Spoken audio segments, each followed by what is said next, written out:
अस्सलाम वालेकुम। अबरार रशीद एक मरतबा फिर दुबई से आपकी खिदमत में हाज़िर है। ये दुबई स्पेशल के सिलसिले का प्रोग्राम कह लें या वीडियो कह लें। उम्मीद है आप यूएई में जहाँ भी हैं खैरियत से होंगे। अल्हम्दुलिल्लाह मेरा वक्त भी कदरे बेहतर गुज़र रहा है। मैंने आपको बताया था कि जब से कोरोना वायरस के जो टेस्ट की रिपोर्ट थी जब से वो मिली तो उसके बाद एक आज़ादी का एहसास हुआ कि अब मैं कहीं पर भी जा सकता हूँ। वो मैंने आपको बताया था कि गुज़श्ता रोज़ ही मुझे मिल गई थी।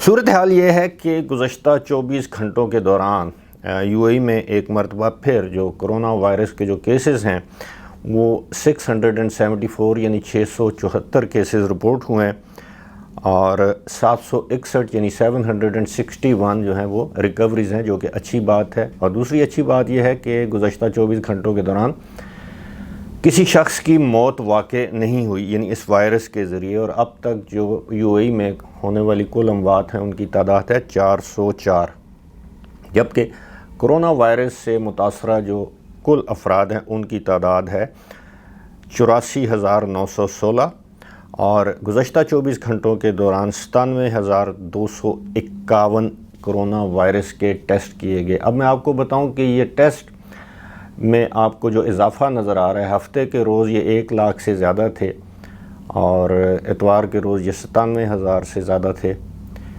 इसकी बड़ी वजह जहाँ तक मैं समझता हूँ वो ये है कि अब एयरपोर्ट पे रोज़ाना तकरीबन 20 से 40 हज़ार अफराद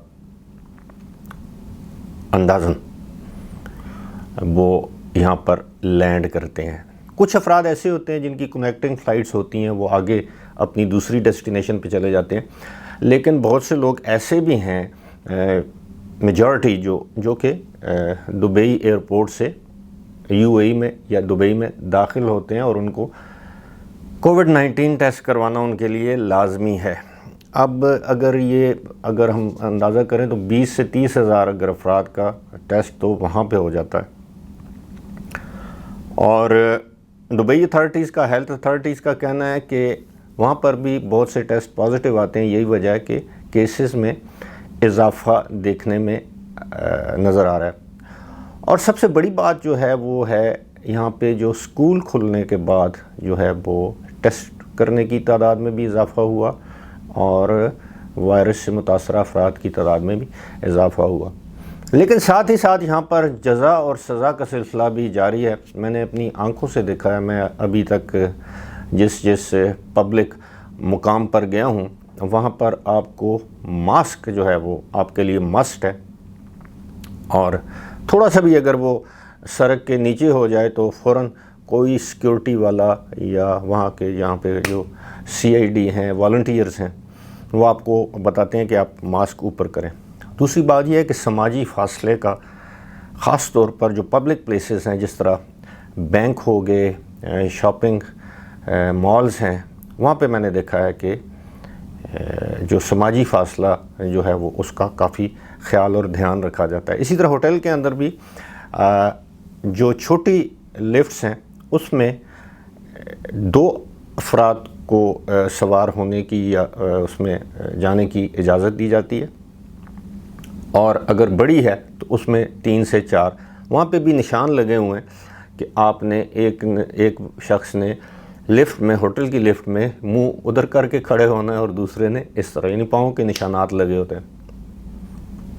इसी तरह आप जिस पब्लिक प्लेस में जाते हैं, किसी रेस्टोरेंट में जाते हैं, किसी शॉप पे जाते हैं, बैंक में जाते हैं, तो आपका बुखार चेक किया जाता है, वो जो थर्मामीटर है आजकल। इसी के साथ साथ देखा गया है कि जिन लोगों ने मास्क नहीं पहने होते या गाड़ी में 3 से ज़्यादा अफराद सवार होते हैं उन पर जुर्माने किए जा रहे हैं। अभी गुज़श्ता रोज़ की ही बात है, यहाँ पे दुबई में एक बड़ी मारूफ एक्ट्रेस, उसका नाम नहीं ज़ाहिर किया गया, इतना बताया गया कि एक मोरक्कन अदाकारा है जिसने अपने बर्थडे पार्टी की और उसकी जो तस्वीरें हैं वो सोशल मीडिया पर फैला दी और उन तस्वीरों में ये नुमायाँ था, यहाँ था कि समाजी फासले का ख्याल नहीं रखा गया और मास्क नहीं पहने हुए लोगों ने اور آپ کو معلوم ہے کہ یہاں پر اس طرح کی گیدرنگز یا برتھ ڈے پارٹیز وغیرہ پہ پابندی ہے. 8 سے زیادہ افراد کسی جگہ اکٹھے نہیں ہو سکتے, بیٹھ نہیں سکتے, یا شاید 10. اسی طرح اس کو گرفتار کر لیا گیا, اس اداکارہ کو, اور جتنے بھی مہمان اس دعوت میں شامل تھے گیدرنگ میں, اب ان کے خلاف کارروائی کی جا رہی ہے. ان کا پتہ یا سراغ لگایا جائے گا, 5000 درہم ان پر جرمانہ عائد کیا جائے گا, اور ممکنہ طور پر جو اداکارہ ہے اس پر بھی بھاری جرمانہ عائد کیا جائے گا کہ اس نے یہاں کے قوانین کی خلاف ورزی کی ہے. اب یہاں پہ میں جتنے دن بھی میں یہاں پہ انشاءاللہ میرا قیام ہوگا, میری کوشش ہوگی کہ میں کچھ نہ کچھ انفارمیشن گیدر کروں, آپ کے ساتھ شیئر کروں, کیونکہ آپ میری ویڈیوز کو دیکھتے ہیں. میرے 1-2 فالورز ہیں, دوست ہیں, بھائی ہیں, ایک دن میری ویڈیو ڈیلے ہو جائے تو وہ مجھ سے گلہ کرتے ہیں, اور خاص طور پر راجہ سلیم صاحب ہیں, وہ کہتے ہیں جی کہ ہمیں تو اس طرح لگتا ہے جیسے بچپن میں ہم پی ٹی وی کے آن ہونے کا انتظار کرتے تھے, اس طرح ہمیں آپ کی ویڈیوز کا انتظار رہتا ہے. میں آپ کا بہت مشکور ہوں. اسی طرح جو خالد صاحب ہیں, ان سے میں نے وقت طے کر لیا ہے. انہوں نے کہا کہ جی بالکل وہ آ سکتے ہیں راس الخیمہ سے مجھے دبئی میں ملنے کے لیے, جہاں پہ میرا قیام ہے. امید ہے ان سے ملاقات ہوگی انشاءاللہ, ان سے گپ شپ ہوگی, اور باقی کوشش کروں گا میں یہاں پہ اپنے کسی پاکستانی بھائی کا, یہاں پہ لوگ یہاں کے قوانین سے ڈرتے ہیں, اپنے امپلائر سے ڈرتے ہیں, اپنے مالکان سے ڈرتے ہیں, کیمرے پر بات کرنا پسند نہیں کرتے, گھبراتے ہیں. لیکن یہ ہے کہ میری کوشش ہے میں لوگوں کے انٹرویوز لوں, چھوٹے چھوٹے انٹرویوز کرتے تاکہ میں آپ تک جو صورتحال ہے وہ صحیح صورتحال آپ تک میں پیش کروں. اور دوسری بات میں آپ کو بتاؤں, ہمارے ہاں یہ بہت سے لوگ, میں پاکستانی اور انڈینز کی میں بات کروں گا, بہت سے لوگ جو ہیں وہ آپ کو درست معلومات نہیں دیتے. میں یوٹیوبرز کی بات نہیں کر رہا, عام جو ہمارے جو لوگ ہیں وہ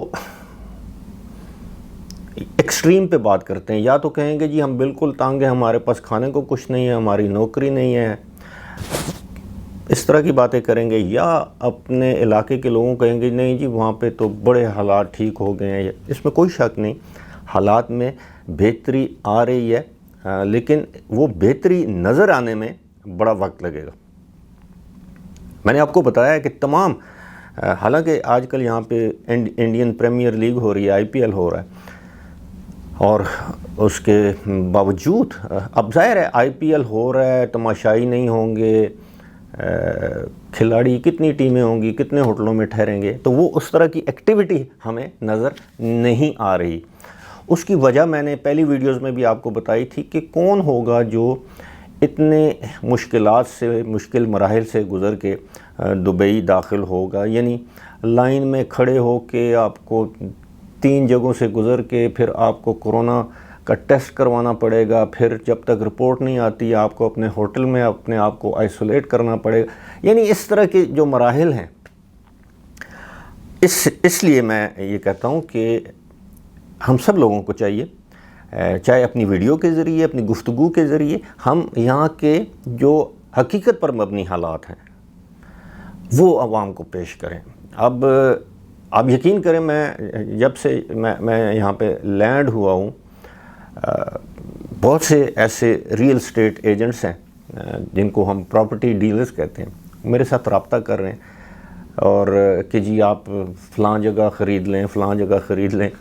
اور بھائی یہ اس وقت تو حالات ہی نہیں ہیں, ایون پاکستان میں کوئی پراپرٹی خریدنے کو تیار نہیں ہے, تو دبئی جیسی جگہ پہ کون خریدے گا. کنسٹرکشن کے کام بھی ہو رہا ہے بعض جگہوں پہ, لیکن اکثر میں نے دیکھا ہے کہ بلڈنگیں آدھی ادھوری ہیں اور ان پر کام بند ہے, اور بس ایک ویرانے کا منظر پیش کر رہی ہیں. جو حقیقت حال ہے وہ انشاءاللہ میں آپ کے ساتھ شیئر کرتا رہوں گا. فی الحال اسی کے ساتھ مجھے دیجیے اجازت. خدا حافظ.